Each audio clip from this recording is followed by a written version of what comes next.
Hey, welcome. As we know, life is full of surprises, both good and bad. The day to day journey is full of unforeseen obstacles, and sometimes it's hard for us to see our way through. Beyond the norm and mundane are where unscripted dreams live. Join us for thought provoking discussions and interviews to help us navigate through the fog and create our own path. We are the Unscripted Dream Podcast, operating outside the margins to motivate and inspire our audience. So, today is a very special episode. As you know, we don't do this often, but when we do, it's very meaningful and it's going to serve a great purpose to our audience. We want to present to you a guest from overseas, but very native to how we do things. Her name is Leah, but I would let her introduce herself for me. Thank you, Joe.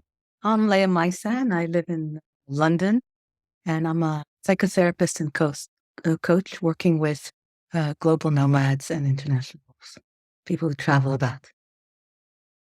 Yeah. The other thing that I do is I run a charity called Acts for Change, which works with families and young people who have experienced challenges, uh, adverse experiences in their lives. Awesome. Well, thanks, Leah, for being here. We both we appreciate it. I know everyone who's able to listen to this episode will appreciate it as well.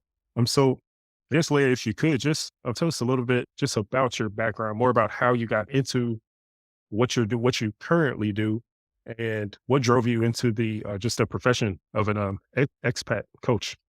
Mhm. Thank you, Marcus. My background is as an international. I was born in Israel. I lived in Canada. I grew up in Switzerland. I studied in France, in Strasbourg and London. And my parents are also from different countries.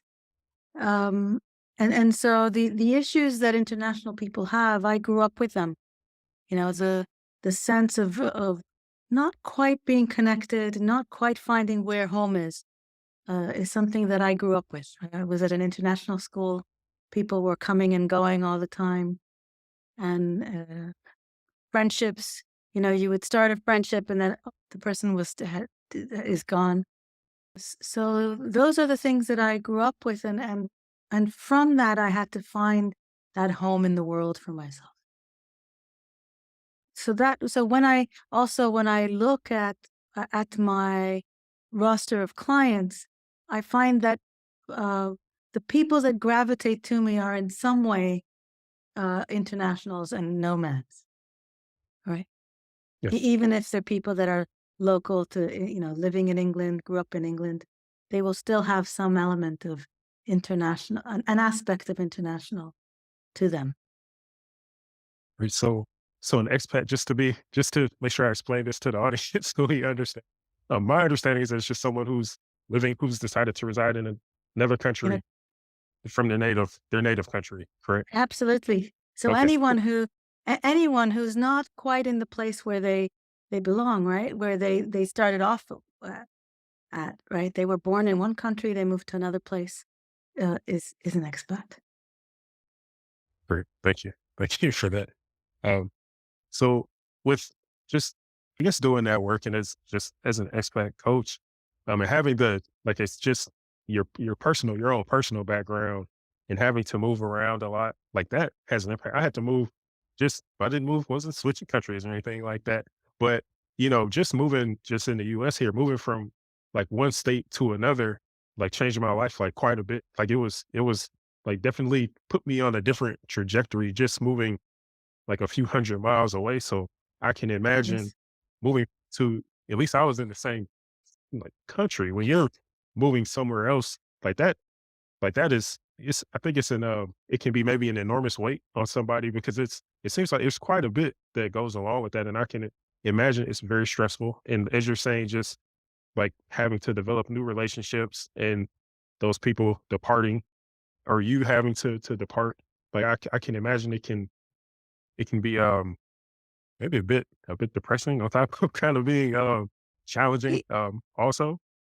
It's a challenging thing, it can be depressing. It can also be exciting, right? Depending on what we bring to it. And I suspect that the moves that you made also have a lot of the elements that the expat encounters. because the culture between one state and another in the US is also very different very That's often. true. That is So, very true. Yeah. Mm. so Leah, if I can give you, I know um, everybody's experience is different, right? Whenever Yeah. you make a huge adjustment in your life like that. But I guess my question is, give or take, how long would you expect someone to really be acclimated to the country they move from and move Mm. to? That is a difficult question to answer. I think a lot of it depends on one's attitude and how one comes to the traveling, right? Yeah, So some people, like in London, there's a lot of people that are refugees that are in London that came to London as a result of war, and so on one hand, they might need to adjust quickly. On the other, uh, uh, they come with a baggage of trauma of having gone through something like war. Right now, we have a lot of Ukrainians here. Um, so that complicates the trajectory of how long that's going to take to feel uh, that you belong in this new place, or that you feel acclimatized to the new place. But if you're traveling with the excitement, right, that you chose to move to this new place, and you're seeking out a community or friendships, that's a different ballgame, and you might be doing that much more quickly. understood. I guess my next question extended to this one is, does it matter as far as like a difference in age, as far as Mhm. who would probably adjust quickly or quicker rather when they make a huge commitment or a Mhm. huge adjustment like this?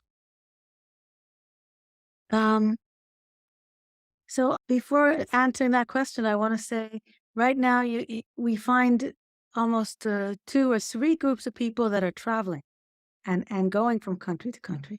One by choice, right? So there'll be everybody, not by choice, but um, by choice, you'll find young people who want to go out and experience the world and are curious to find themselves, and they're traveling. And then you'll find a middling group, let's say between 30 and 45, 50, who will be traveling with their jobs. Um, and so they follow their career basically. And you're also finding people who are traveling, let's say 55 and over, because they're, in this wave of the great retirement of people who've decided to drop out of the workforce, and that's enough. So yes, it makes a difference, but it also depends on the motivation of why you're traveling and what are the conditions that you're traveling in. Thank So, Leah, I was kind of looking at these three groups, the three groups you just shared. Is I guess what are the nuances and kind of how you approach the work that you do, Mhm, and like day to day, like what type of things as a coach that you're helping people with, like how does that, like say you're working with, I just want to pick one of the three groups, right? Because I know they're all different. So how's that experience with someone who's younger, just like a much mhm. younger person who's just out there for the experience? So the young person out there for the experience is also looking to find themselves and get a stronger sense of themselves. So how they're going to meet the world, how they're going to make connections with people to test their own mettle is what I would work with. Okay. Right. And in that, they may have issues of getting lonely, of missing home, of not quite understanding the culture, and that might be similar across all three groups. Okay. S- So with the people that are out of the workforce, because I know that there's like quite a bit of people that have they just said, I'm out of here. And they're just going somewhere else, right? So when you look at their motivation, because I know that part of why people at least leave, because we live in the US, I'm only speaking on what I know, right? So but you find that people they leave because it's too expensive. It's expensive here, sometimes where depending on where you are.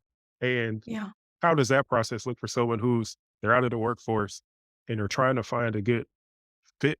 Do you think that people are more so looking for like sometimes we move places, we're just like, hey, I just want to try this out for a few years. Like I live where I live and I'm been here longer than I want to be, right? But for some people, when they're just out of the workforce and they don't want to come back, how's that approach? Do you approach that in a particular way for like staying somewhere long term, or are there certain are there certain precautions that these type of people should put into place when they're making that decision? Yeah, I think that those decisions need to be taken, first of all, slowly, processing it, not impulsively, because there's also implications for pensions, for healthcare, all of those things that people don't necessarily think about when they say, "I want to get out of here."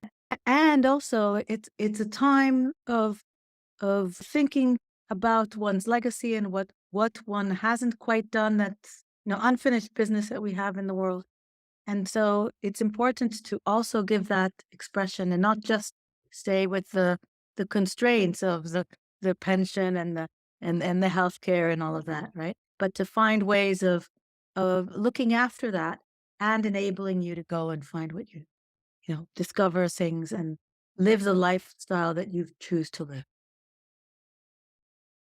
Yeah, Uh, that's a good point. See, that's why all these questions because I know there's a lot more than what me sound. What was interesting was that I had a discussion with one of my coworkers this week. It was funny that we were doing this interview, but he's an expat. He's been in South. I don't want to put him. He's been in South America for what I don't know, maybe 10 years or so. And he's like bounces back between the U.S. and where he's at now. And he was telling me that there's like a bunch of groups on Facebook. I didn't know any of this until like a couple days ago. He said there's like a ton of groups of people on Facebook and people that are actually just they're in these groups because they're trying to figure out like they're people they're trying to identify what country they want to move to. And he's like a lot of people are just like they're lost. Like they're trying to yeah, find friends. They're trying to figure out what to do, what's the best place, like where's the best place to go. And like like some people are just like they don't have a job or they're working, but they're good. They still need to work when they relocate, which it feels like I just kind of look at it from the outside, it seems like such a enormous undertaking to do to just understand how much, like when you start to get into taxes and all the financial stuff and then all the citizenship as well in some of these mhm. countries, what that process is. Is that something that you do? You help people with what, I don't help with those things. No. okay. Okay. There are other people that do that, but Okay. I don't work with all of that.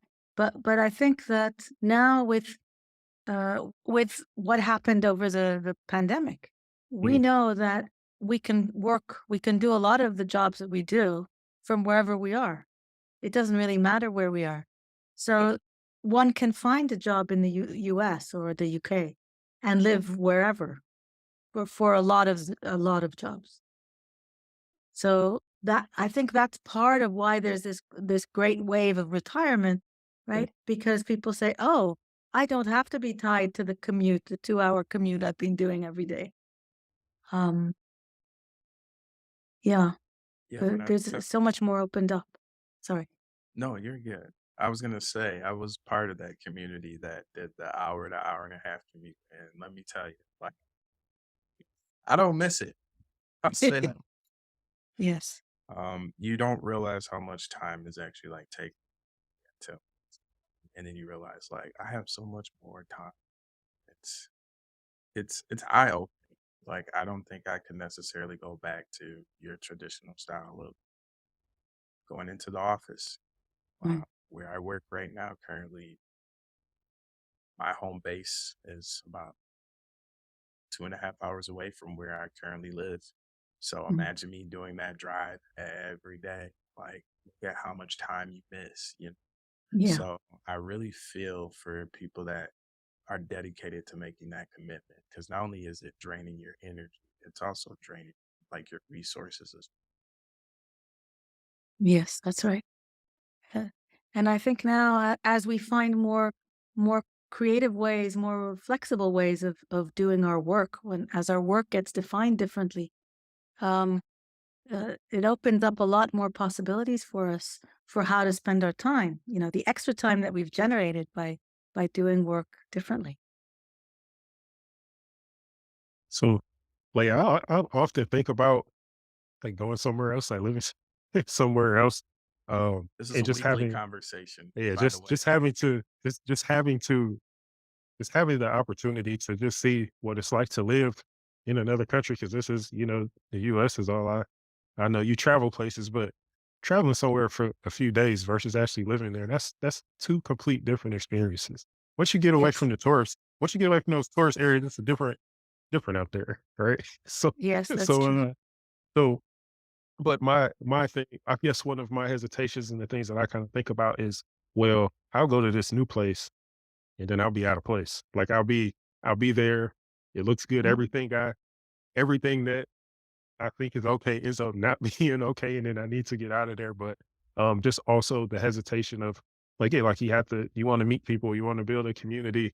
Um, for me, part of it's me like wanting to be left alone too at the same time, Mhm. but still having access to people. Like, how do you go through, I guess, helping someone to like if it's someone like myself, it's like, well, I want to move here, but I'm like, I don't know if like will I fit in here? What things do I Yeah. need to know like so I don't offend people and I'm respectful, like, and then being respectful of other people's cultures, like, too, and not, like, creating, having conflict that way too. Like, how how do you approach that when you're working with, clients, if that's something that you can share, of course? So that is something that I think every one of us encounters when we travel and we go to another culture.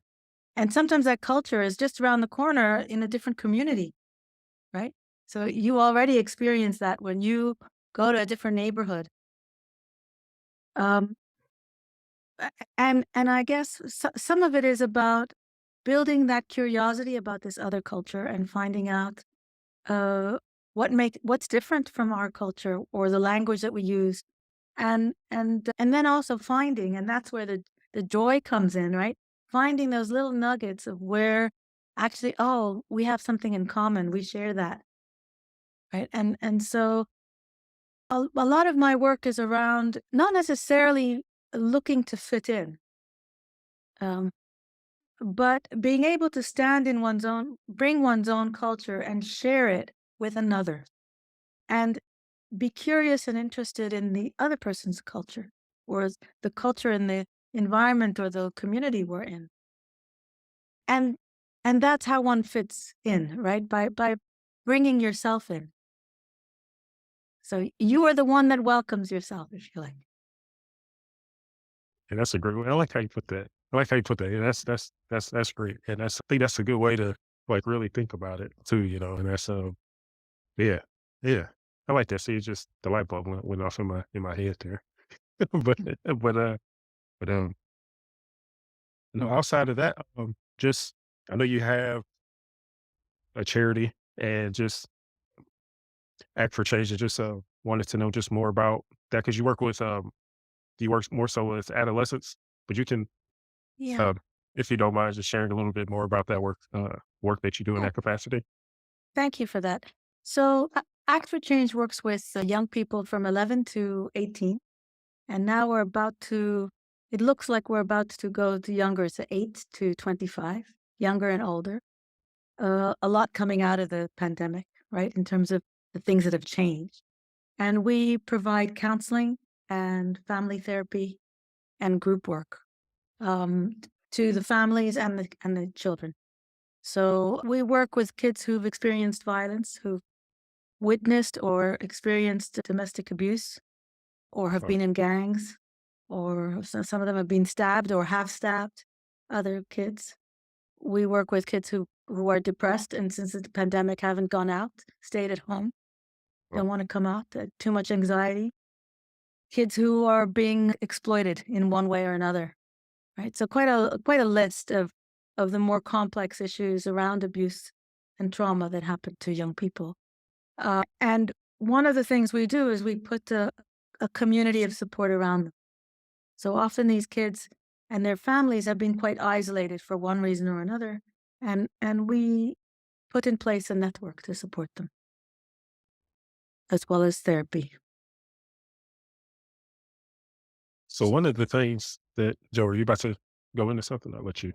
Yeah, I was just gonna quickly add a question into that, Leia. So when you're working with these primarily adolescents that have some of these experiences that they need to channel through to move on with their life, do you group some of these kids together as far as like if they share like some of the same experiences, maybe that might help grow? Like, is that one of your Yeah. strategies potentially? So we have done that in the past. At the moment, we're seeing mainly one-to-one and in family constellations. We do with some of these issues, we do like to put them in groups.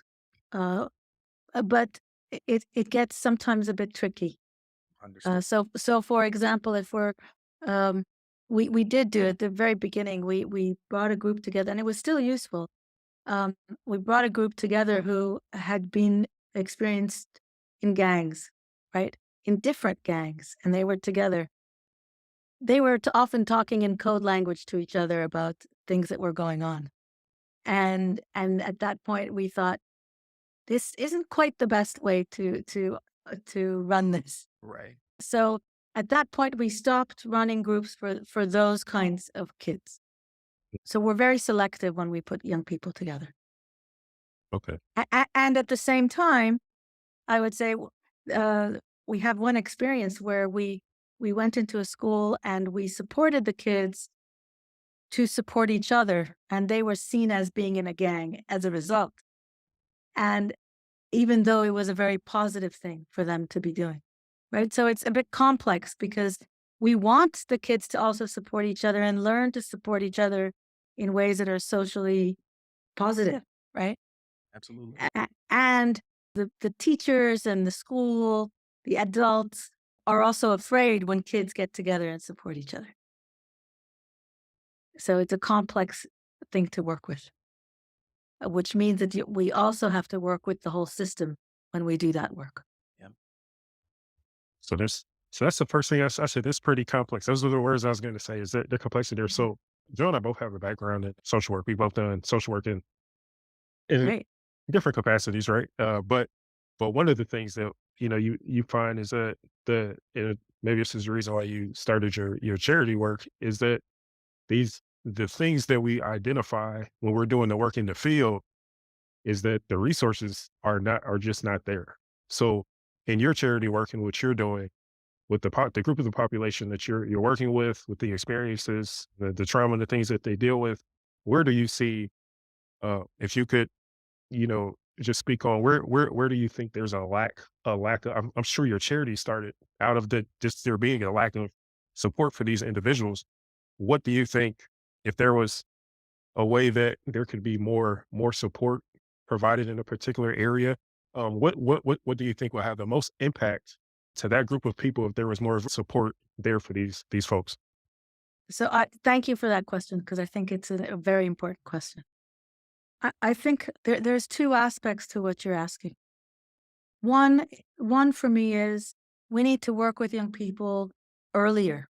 So in our research on the kids that we've been working with, I think it's about 5, 6 years ago already, we identified that young people from ethnic minority communities were hitting the services much later, right? They came in when they got into trouble with the police. They didn't come in at age 11 when the family was struggling a little bit. They were afraid. The parents were afraid to come to the social services. There wasn't any trust. And so we've been working to find ways of working with the communities to increase trust and work directly with them without going to social services or before we go to social services to be able to work preventatively before they get into trouble. So that's one thing is to do more preventative work. Yep. Doing preventative work saves a lot of resources, right? Sending kids into foster care, sending kids to prison, all these things cost far more than helping kids to really have a good life. Yeah. So that's one aspect of that. Another is that we found is that when you put problems into silos, you can't really you're throwing resources at it in multiple times and in a disjointed way, and you don't sort the problems. And so looking at the issues systemically and finding a way in, whichever way, but to look at the whole rather than fragmented, compartmentalized, the parts of the problem. And we find that also through trauma work, because in trauma, the person's sense of reality shatters into parts. And then each of those parts is what gets addressed by the system in in their silos. And we like to then say, okay, well, let's look at this, let's bring back all these parts together and find a way that it makes sense. And then you're spending far less money. But that's our sense. Yeah, early. So yeah, we've also, I think we've all seen the same thing throughout our careers is just you have early intervention, which is it's an intervention. So there's something going on, right? But then like you said, Leah, just the preventative work. But as a, like, we're pretty reactive, at least here as a society, everything is, Yeah. we're always putting the fire out, but we don't, like, there's not a lot of work done on the prevention because everything is based, a lot of things, at least as I see it, is kind of based in, we're always patching the hole, you know, Yes. that's really what we're doing. And it's like, especially working with the younger people, like I've worked with younger people before, and it's just, and I know this is some of the work that Joe and I try to do when we like create educational resources and things like that, it's like, if we could get a hold of you early, which is part of the reason why we do the show, is like, if we could get to people before they It's go too through all this late. other stuff, That's it. we could save you quite a bit, like quite a That's bit of right. struggle, right? So, A whole I lot of think struggle.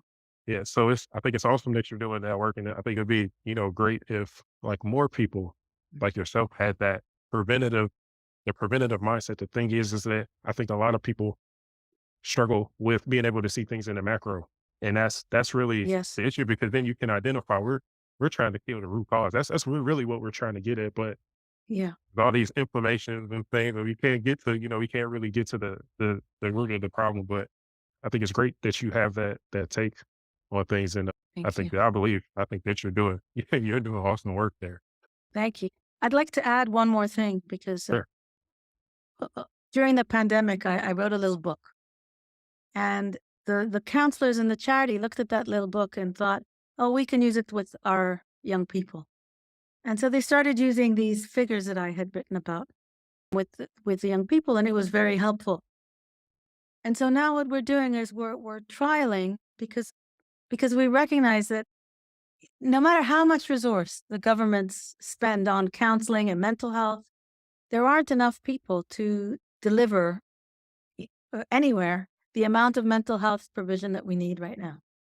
And so we are trialing the use of these emerging figures that I've put together, but that come out of the archetypes that it's not new to me, but as by way of light touch therapy, meaning that if we teach young people certain tools of how to relate to certain issues with these figures, that they would need less support, less mental health support. Oh, they'd be able to do a lot themselves, and only when things get more intense would they need more support. So I just wanted to share that because I think we have to be creative today in finding different ways of addressing the issues, the many issues we've got. Yeah, absolutely, absolutely. Joe, did you have anything else to add? I know you mentioned as far as this book that you've written. Do you know where people may be able to find or locate this book? Thank you. So it's being published in the spring of 2023. So it'll be on Amazon, and it's called Emerging Figures. Emerging Figures. I like the name of it. Yeah. Will there be an audio version? Will there be an audio book I, at I some am point? hoping I'm hoping to have an audiobook. Yeah. Okay, awesome. It's short, it's not a very long book, but um it's we've been piloting it, and we've had some very exciting results. Awesome. Joe and I were just talking. I promise you this, Leah. Joe and I were just talking about all these books with all this filler and all this stuff. I said, let's just get to the action. Give us what we need, So we're looking forward to reading it or listening to it when it comes out, when it's released. Thank So you. I'm just want to take the opportunity to thank you, Leah, for joining us. If you're listening to this episode or watching it, we'll let you know where you can, if you want to reach out, contact Leah. If you have questions, you'll be able to reach her. So, if that's it, thank you again, Leah, for joining us. And as always, thanks for listening. Take care. Be Thank you safe. very much. Thank you. Bye bye.